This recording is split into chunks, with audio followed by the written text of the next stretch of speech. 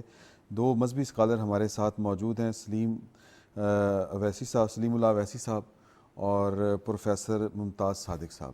آپ کو خوش آمدید جی. بڑا مبارک موضوع ہے, اس پر میں چاہ رہا تھا کہ میرے ذہن میں ایک عام, جس کا میں عام سا ایک مسلمان ہوں, یوں ہی سمجھ لیں, اس سے زیادہ میں کچھ نہیں کہنا چاہتا اس پہ.